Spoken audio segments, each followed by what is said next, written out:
నమస్కారం. మనతో పాటు మురళీమోహన్ గారు ఉన్నారు. మురళీమోహన్ గారు అంటే తెలుగు వారికి పరిచయం చేసిన అవసరం లేదు. నటుడుగా కొన్ని వందల సినిమాలు చేశారు. నిర్మాతకు కూడా చాలా సినిమాలు తీశారు. ఆయన ఎన్నో సినిమాలు చేశారు, ఎన్నో సినిమాలు తీశారు. ఇప్పటికీ 84 ఏళ్ళు వయసు నిండుతున్నా కానీ ఆయన నవయవనంలో ఉన్నట్టుగానే కనిపిస్తారు, మానసికంగాను శారీరకంగాను. మననే ఆయన 50 ఏళ్ల సినిమా ప్రస్థానంపై గొప్ప ఉత్సవం జరిగింది. ఇంకా ఉత్సవం సంబరాలు ఇంకా నడుస్తున్నాయని చెప్పాలి. అటువంటి మురళీమోహన్ గారితో 50 ఏళ్ల సినిమా ప్రస్థానంలోని జ్ఞాపకాలు, విశేషాలు, మధురమైన సంఘటనలు, నేర్చుకున్న పాఠాలు, గుణపాఠాలు తెలుసుకునే ప్రయత్నం చేద్దాం. సార్ నమస్కారం. సార్ నమస్కారం. ముందుగా మీకు అభినందనలు. 50 ఏళ్ళు అంటే జీవితంలో పెద్ద సంఖ్య. అది 50 ఏళ్ళు సినిమా పూర్తయింది అనుకుని మీకు 50 ఏళ్ళ వయసు అనుకుంటారు మామూలుగా. మీరు దాదాపు 33-34 ఏళ్ల వయసులో మీరు సినిమాల్లోకి వచ్చినా కానీ చాలా ఫాస్ట్గా మీరు సినిమాలు చేశారు. అలా తొందరగానే నిర్మాతగా కూడా మారారు. ఇది మీ రివ్యూ చేసుకుంటే అసలు మీలో నటుడు అనేది ఉన్నారని మిమ్మల్ని మీరు ఎప్పుడు గుర్తించుకున్నారు? అది నేను చిన్నప్పటి నుంచి బిజినెస్ మ్యాన్ అవ్వాలనే కోరికే ఉండేదండి. దాని మూలంగా నేను చదువు సరిగ్గా వంటపట్ల అంటే కష్టపడే చదివేవాడిని, బాగా కష్టపడి చదివేవాడిని, అన్నీ అయిపోయింది. మరి ఏదో టెన్షన్ వచ్చేది ఎగ్జామినేషన్ అనగానే. బాగా తెలిసి కూడా రాయలేకపోయేవాడిని, మర్చిపోయేవాడిని.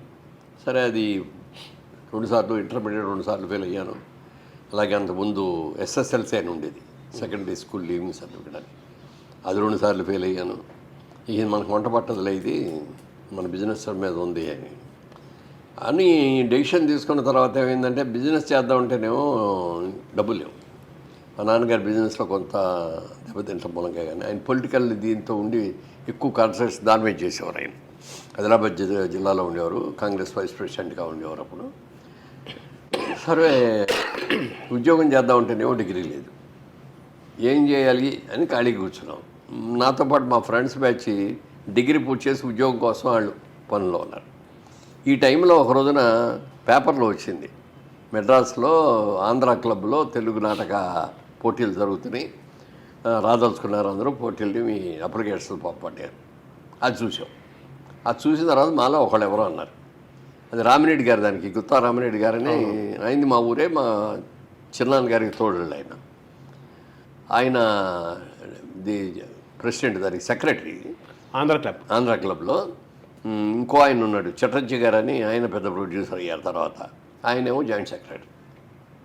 సరే, మాకు ఆలోచన ఏమొచ్చిందంటే అక్కడ సెక్రటరీ మనాడే, జాయింట్ సెక్రటరీ మనాడే, మనం కనుక వెళ్ళి పోటీలకు వెళ్తే మన ఫస్ట్ ప్రైజ్ మనకే ఇస్తారు, మనాడు కదా అనే ఆలోచనతో ఒకళ్ళు అనేటప్పుడు బాగుందంటే బాగుంది అనుకున్నాం.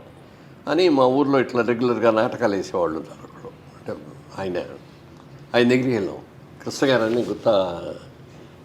గారని ఆయన దగ్గరికి వెళ్ళి ఏమంటే ఇట్లా ఆంధ్ర క్లబ్ వాళ్ళు పోటీలు పెట్టారు, ఈ పోటీలకి వెళ్ళాలని ఉంది మాకు కూడా, మేము కూడా ఒక నాటకం వేద్దామని ఉందన్న.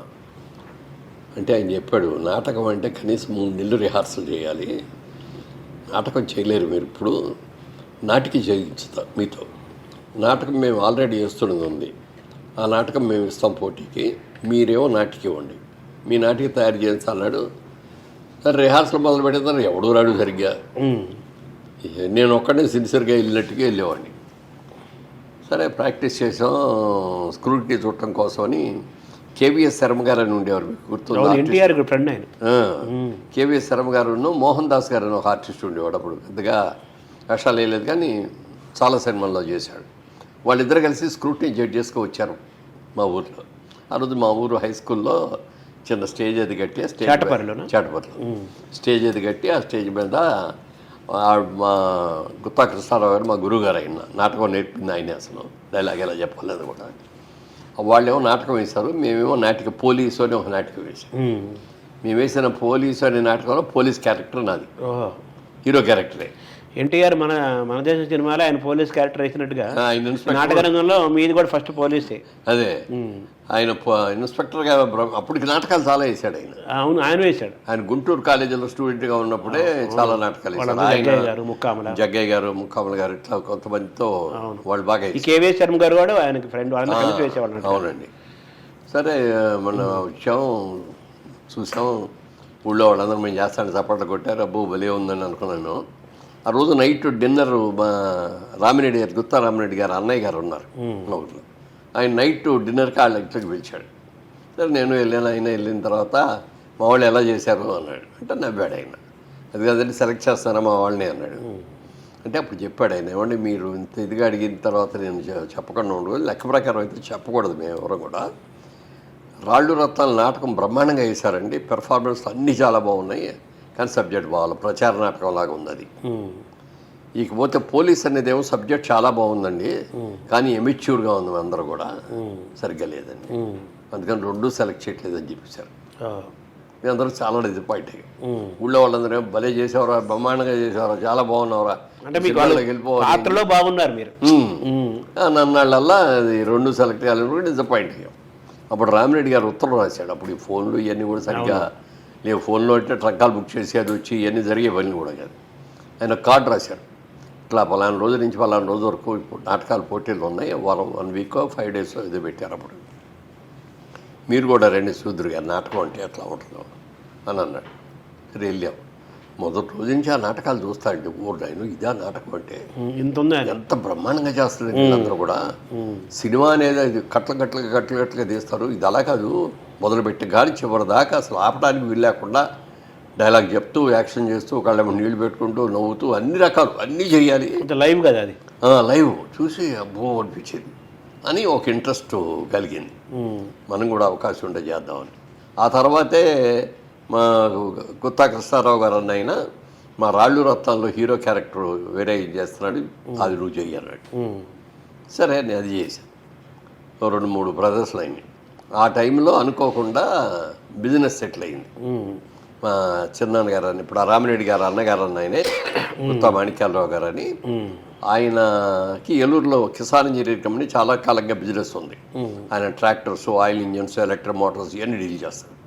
ఇట్లా విజయవాడలో బ్రాంచ్ పెడదాం అనుకుంటున్నాను, నువ్వు వర్క్ చేస్తావా, వర్కింగ్ పార్ట్నర్గా వర్క్ చేస్తావా అంటే వచ్చేస్తాను, ఇంకా వేరే ఏం లేదు, నెలకు 100 రూపాయలు జీతం ఇస్తాను, 15 పైసలు లాభాల్లో వాటా ఇస్తాను, నువ్వు వస్తావా అన్నాడు. తప్పకుండా వస్తానండి అన్నాను. ఇది జాయిన్ అయ్యాను. అప్పటికి తూచా అంటే ఆ బిజినెస్ గురించి కానీ దీని గురించి ఏమీ తెలియదు, చేయాలని ఆలోచన తప్పితే అనుభవం. వెళ్ళి ఇక పక్కన ఉన్న ఆఫీస్లో ఉన్న మేనేజర్లతో వీళ్ళతో పట్టుకుంటే వాళ్ళు ఎలా చేస్తారు, వీళ్ళు ఎలా చేస్తారు అడగటం, అకౌంట్లు ఎలా రాయాలి, మన మోటార్లు అవి కావాలంటే వాళ్ళకి ఎట్లా లెటర్లు రాయాలి. మా ఇంట్లో మా షాప్లో అప్పటికి టైప్ ఇవ్వడం కూడా లేదు.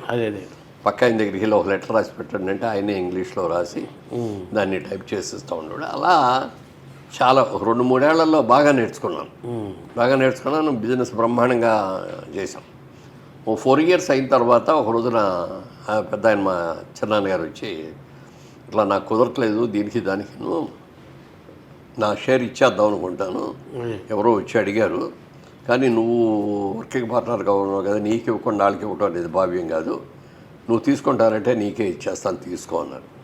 ఏమన్నా నా దగ్గర అంత డబ్బు ఉంటే ఆ రోజునే తీసుకునేవాడిని కదా, నా దగ్గర అంత డబ్బు లేదండి, నేను తీసుకోలేను, ఎవరన్నా అడిగితే ఇచ్చేయండి అన్నారు. ఏదైనా 1 వారం రోజులు టైం ఇస్తాను నీకు, ఈ 1 వారం రోజుల లోపల నువ్వు తీసుకుంటారంటే వెళ్ళండి, నువ్వు తీసుకోలేదంటే వేరే వాళ్ళకి ఇచ్చేస్తాను అని 1 వారం రోజులు టైం ఇచ్చారు. ఇంటికి వచ్చి ఆలోచిస్తూ కూర్చున్నా, ఏమిటిది, ఏం చేయాలి అని. మావిడ పసిగట్టింది, ఏంటి మ్యారేజ్ అయిపోయింది. అప్పుడు మ్యారేజ్ అయిపోయింది, అమ్మాయి పుట్టింది, అబ్బాయి ఇంకా పుట్టలేదు అప్పటికి. అయితే ఏం లేదు అన్న, ఏంటి అసలు ఏం జరిగిందో చెప్పండి. అప్పుడు నేను ఇట్లా చిన్నాన్నగారు ఇట్లా అన్నారు, ఆయన షేరు ఇచ్చేస్తాను తీసుకోమన్నారు. మరి తీసుకోవచ్చు కదా, నా దగ్గర డబ్బులు లేకుండా షేర్ అంటే ఎట్లా తీసుకుంటాం, ఆయన షేర్ ఎంత పెట్టారు, ఆ డబ్బులు ఇచ్చేయాలి కదా ఆయనకి అట్లా. అంటే మా వాళ్ళు నాకు పొలం ఇచ్చారు కదా 5 ఎకరాలు, అది అమ్మేద్దాం, నేను ఒప్పుకోవాలి. ఆడపిల్లలు ఆస్తి అమ్ముకోకూడదు. రేపు పొద్దున్న బిజినెస్ అన్న తర్వాత లాభం రావచ్చు, నష్టం రావచ్చు. కానీ నష్టం వచ్చి ఆ డబ్బులు అన్నీ పోయినాయి అనుకో, మీ పేరెంట్స్ ఏమనుకుంటారు, మా అమ్మాయికి 5 ఎకరాలు పొలం ఇస్తే ఎంఎస్ బిజినెస్లో పెట్టాడు, అమ్మాయి జీవితం కూడా నాశనం చేశాడు అని అంటారు. వద్దంటే వద్దన్న, కాదండి మీరు రండి నాతో అని చెప్పి ఇంటికి తీసుకెళ్ళి వాళ్ళ పేరెంట్స్తో మాట్లాడగానే, అడగగానే ఇది ప్రపోజల్ అని చెప్పగానే, తప్పకుండా నమ్మ తీసుకొని నీకని ఇచ్చిందే కదా, అబ్బాయి బుద్ధిమంతుడు, కష్టపడి చేస్తున్నాడు, ఏ అలవాట్లు లేవు, తీసుకోండి అని చెప్పి వెంటనే 1 వీక్లో అమ్మేసేసి డబ్బులు ఇచ్చారు. ఆ డబ్బులు తీసుకెళ్ళి విజయవాడ ప్రయాణం అలా అలా విజయవాడలో దాన్ని నా 15 పైసలు వాటా ఒరిజినల్గా అనుకున్నదల్లా ఈ షేర్ కూడా కొనేటప్పటికి 50 పైసలు అయింది నాకు. ఇది ఈక్వల్ పార్ట్నర్, ఇంకో ఆయన నేను ఇద్దరు ఈక్వల్ పార్ట్నర్స్ అయిపోయి బట్ బిజినెస్ చేయటం వర్కింగ్ అంతా నేనే చేసేవాడిని.